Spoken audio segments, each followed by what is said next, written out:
जय श्री कृष्णा। हर हर महादेव। श्री शिव महापुराण कथा का 32वां दिन हमसे मिलके सुन रहे हैं। जय श्री शंकर भगवान ने की जय। हमने सुना कि कृष्ण भगवान शंकर भगवान की भक्ति कर रहे हैं। शंकर भगवान प्रसन्न होकर उनको वरदान देते हैं, तो भगवान अपने 8 वरदान मांगते हैं।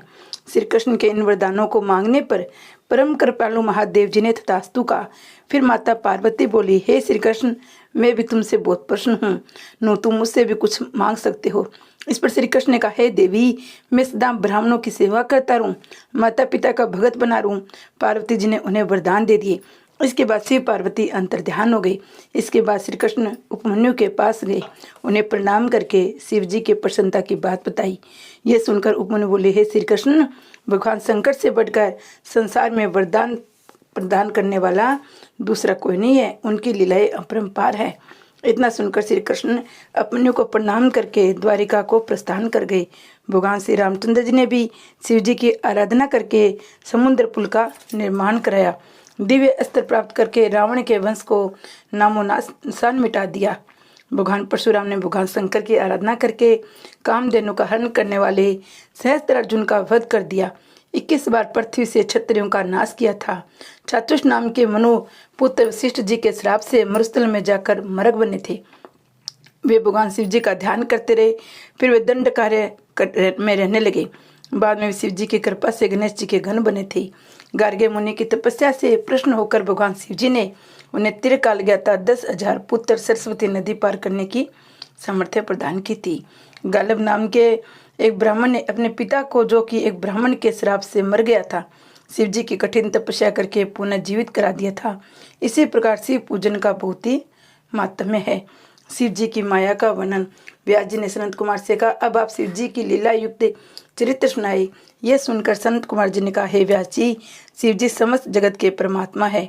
वे 8 देव यानी 1 मानव योनि, 5 पक्षियों की योनि के रचिता है। ब्रह्मा, विष्णु, इंद्र, देवता, नाग, दानव आदि सब में शिव जी स्थित है। ये संसार उनकी माया के वशीभूत है। शिव जी की सहायता से कामदेव ने इंद्र, विष्णु, ब्रह्मा आदि को अपने वश में कर लिया था। इंद्र ने अहिल्या पर आसक्त होकर व्यभिचार किया था, यह भी शिव जी की माया थी। विष्णु जी काम वासना से पीड़ित होकर स्त्रियों से क्रीड़ा करने लगे थे, ये सब शिव जी की माया थी। काम वासना से पीड़ित होकर चंद्रमा गुरु पत्नी को भगा कर ले गया था, परंतु शिव जी की कृपा पाकर महापातक से बच गया। मित्रा और वरुण उर्वशी के आसक्त हो गई, इसकी उनका वीर्यपात हो गया। मित्रा ने अपने वीर्य को घड़े में डाल दिया, जिससे कुंभज ऋषि का जन्म हुआ। इसी प्रकार वरुण ने अपने वीर्य को जल में त्याग दिया था, जिससे वशिष्ठ मुनि की उत्पत्ति हुई। ये सब शिव जी की माया है। ब्रह्मा जी अपने पुत्री पर मोहित हो गए। सारथी का नग्न अवस्था में देखकर गौतम मुनि की वीर्यपात हो गया था, जिससे द्रोणाचार्य का जन्म हुआ था। विश्वामित्र मुनि ने मेनका अप्सरा से संभोग किया। विश्वामित्र ने वशिष्ठ से विरोध किया। फिर शिव जी की कृपा से विश्वामित्र ब्रह्मा ऋषि बन गए। रावण सीता पर आसक्त होकर उनका हरण करके अपने महल में ले आया था। इसी कारण से परिवार सहित मारा गया। बृहस्पति अपने भाई की पत्नी के साथ संभोग कर बैठे, जिससे भारद्वाज उत्पन्न हुए। हे व्यास जी, मैं शिव जी की माया का कहाँ तक वर्णन करूं। बड़े बड़े ऋषि महर्षि मोहित हो चुकी हैं, ये बड़ी दुसार है, इनका पार कोई नहीं पा सकता।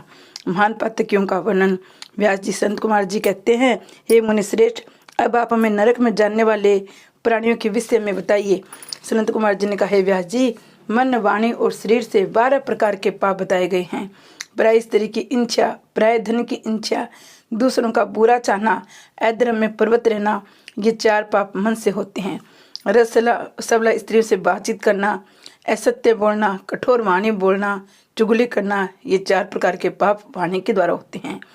अबच्छय भक्षण, हिंसा करना, असत्य कार्य करना, प्राय वस्तु छीनना, ये 4 पाप शारीरिक है।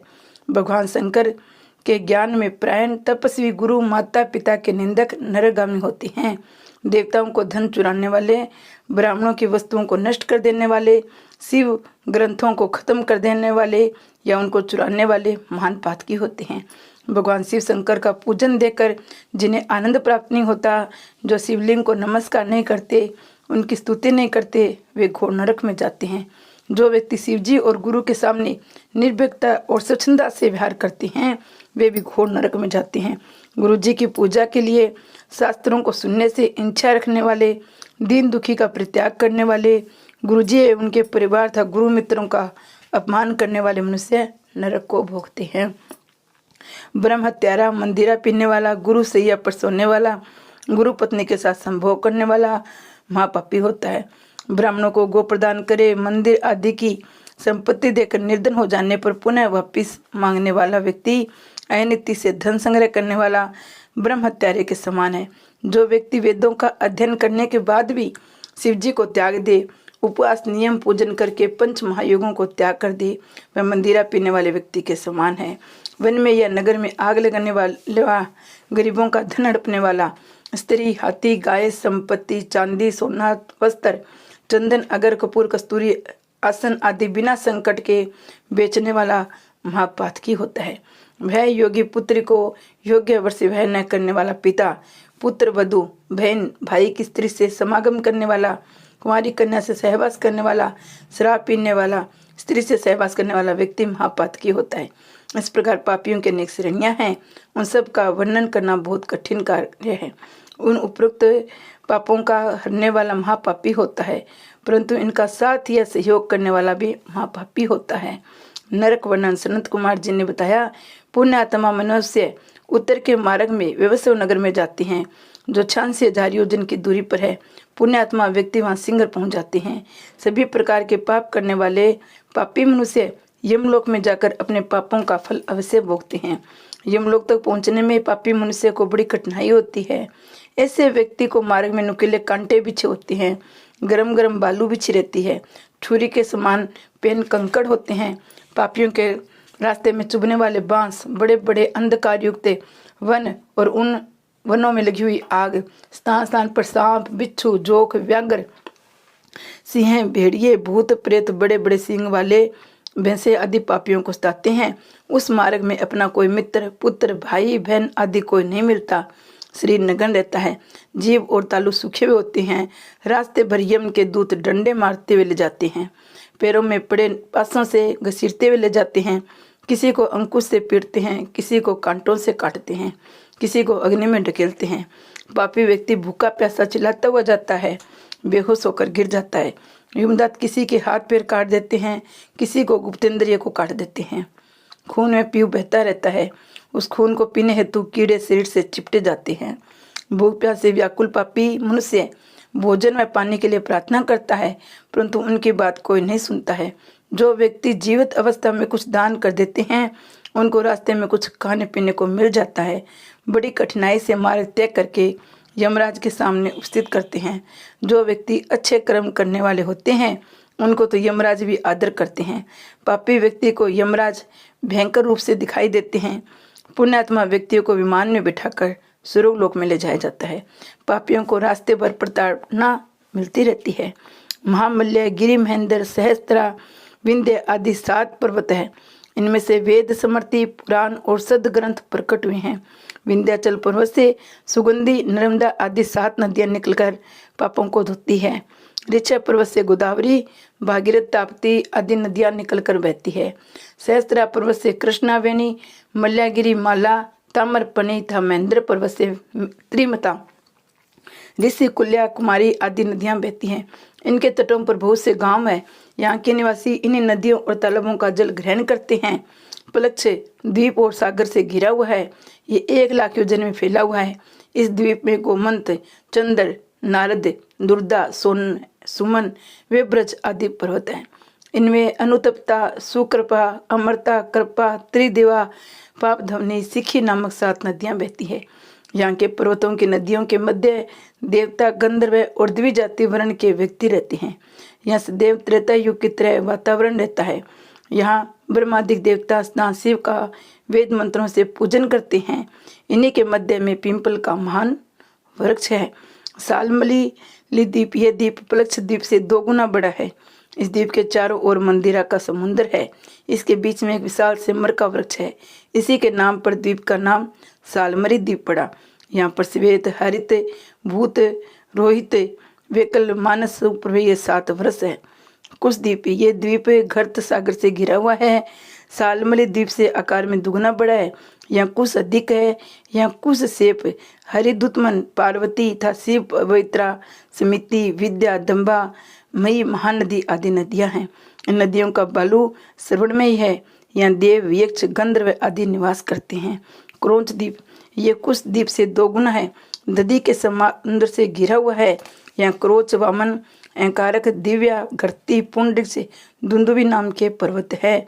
गौरी कुगदती संध्या रात्रि आदि 7 नदियां हैं। ये स्वच्छ जल से युक्त है, पुंडारिकों से सुशोभित है। शाक द्वीप ये क्रोंच द्वीप से 2 गुना है, यहाँ शाक का बहुत भारी द्वीप है, यहाँ उंध्याचल अस्ताचल जलधारा आदि केसरा आदि महान पर्वत है, यहाँ पर सुकुमारी नालिनी आदि नदियां हैं। चित्रगुप्त कहते हैं, पापी व्यक्तियों तुमने तो हमेशा पाप किया है, उसी किए हुए पाप का फल भुगतो। हे घमंडी राजाओं, तुमने थोड़े समय के लिए राज्य में कितने अत्याचार किए हैं, प्रजा को महान दुख पहुंचाए हैं, अब उन पापों के फलों को तुम भोगो। यमराज अपने दूतों को आदेश देते हैं, हे चंड महाचंड, इन पापी व्यक्तियों को अग्नि में डाल दो, जिससे इनके पापों का मेल जल जाए। यमराज की बातों को सुनकर यमदूत पापी व्यक्तियों को अग्निकुंड में डाल देते हैं, वज्र से उनके ऊपर प्रहार करती हैं, इनसे उनके शरीर में रुधिर टपकता है और वे बेहोश हो जाते हैं। हवा के चढ़ने से उनके जर्जर शरीर में प्राण लौट आते हैं, तो वे फिर उन्हें नरकों में गिरा देते हैं। इस पृथ्वी के 7 पदों के भी नीचे नरक होते हैं, यहाँ अंधेरा ही अंधेरा होता है। ये 28 नरक कोटि कहलाते हैं। इनके नाम इस प्रकार है, घोरा कोटि, सुचोरा कोटि, अति घोरा, महाघोरा, घोर रूपा, तलातल, चंड कोलाहल, भयानक, कालरात्रि, भ्योतरा, चंडा, महाचंडा, भीमा कोटि, पद्मा कोटि, भीषण नायिका, कराला, चंड नायिका, प्रचंड कोटि, विकराल, वज्रा, त्रिकोण, पंचकोश, सुदीर्घ, अखिल दत्ती, सम, सीमा, सब लाभ, उग्र कोटि, नरक कोटि। इस प्रकार ये पापी मनुष्य को दुख पहुंचाने के लिए होते हैं। इनमें से 100 रौरव नरक होते हैं, 40 महारौरव नरक होते हैं। अन्नदान की महिमा बताते हैं भगवान।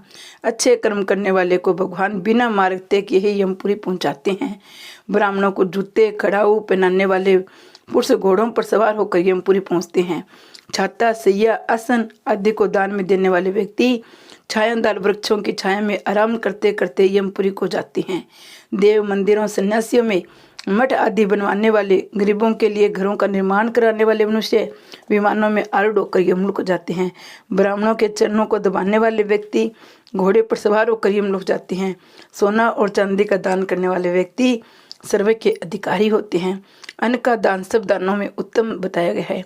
यही दान प्राणियों को जन्मदाता बताया गया है। ये दान प्रसन्नता, रुधिर, मांस, चर्बी, बल और वीर्यवर्धक है। अन्न के बिना सुख, वैभव, विकास कुछ भी संभव नहीं है।